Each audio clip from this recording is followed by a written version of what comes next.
We begin this hour with the latest from the Middle East. Syria has called an emergency meeting of the UN Security Council. This as a ceasefire between Israel and Hamas is barely holding, raising the potential of more violence. RT correspondent John Huddy is live in the newsroom. Now, John, what prompted the UN Security Council meeting today?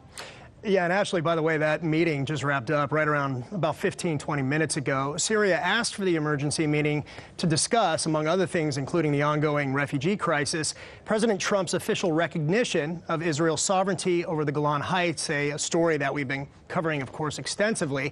The president signed the official declaration Monday during his visit with Israeli Prime Minister Benjamin Netanyahu at the White House, sparking international rebuke and condemnation. In fact, the UN representative to Syria at the security meeting, Bashar Joffrey, said that it was a tool to, quote, create chaos and violence in the region.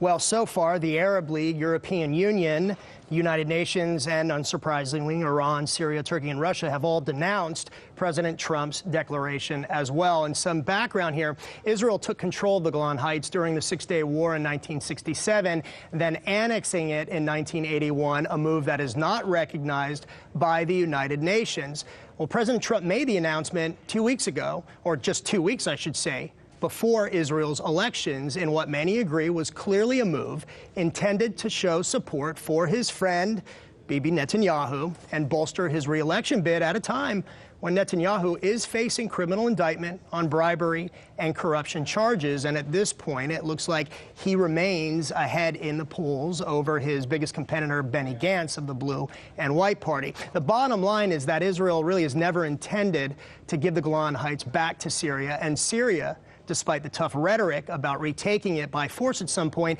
is unlikely to try and do that. The Security Council also discussed, as I mentioned at the top, Ashley, the Syrian refugee crisis, conditions in the refugee camps. I've been to some of those along the Jordanian border with Syria about 1.5 years, 2 years ago, and at that time things were deteriorating. I've heard that continues, and also discussed, of course, the ongoing fighting in the war-ravaged and fractured country of Syria. Ashley. Now, John, speaking of violence, the fighting continued between Israel and Hamas. Have things calmed down today? Well, so far, the Egyptian brokered ceasefire truce is holding, but as you mentioned, it is barely holding. That's because Israel launched more airstrikes on Hamas targets in the Gaza Strip in response to sporadic rocket fire at Israel from Gaza on Tuesday, and these strikes were held overnight Tuesday and Wednesday.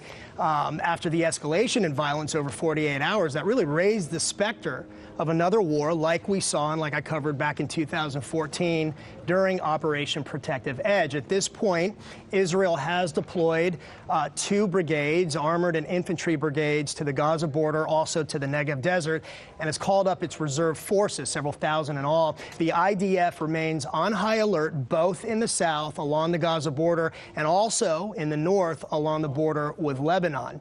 Now, a Hamas senior official said that Hamas is willing to match what is commonly referred to, you've heard this before, quote unquote, calm for calm. Listen here. There are Egyptian and international efforts to stop this aggression, and we say that we are committed to it as long as the occupation is. But Israel must respond by lifting the unjust siege imposed on the Palestinian people and stop its attacks against the prisoners in the West Bank and Jerusalem. And in another statement, Hamas leader Ismail Haniyeh said that Israel, quote-unquote, got the message from Hamas, and in response, kind of a tit for tat here, a senior Israeli official reportedly warned Haniyeh to, quote, find another office, as he remains Israel's main target as far as targets in the Gaza Strip. And one thing I should add, finally, Ashley, really a big test about this calm for calm will come Friday. It's the anniversary, the year anniversary of the Great March of Return, the protests on the Gaza border. The question is, will they turn violent once again? Ashley. Thanks so much for that report, John. Hey YouTube, thanks for checking out our channel. We hope you enjoyed the video. We have tons of content for you just like this. For more of RT America's one-of-a-kind news and analysis, be sure to subscribe and never stop questioning more.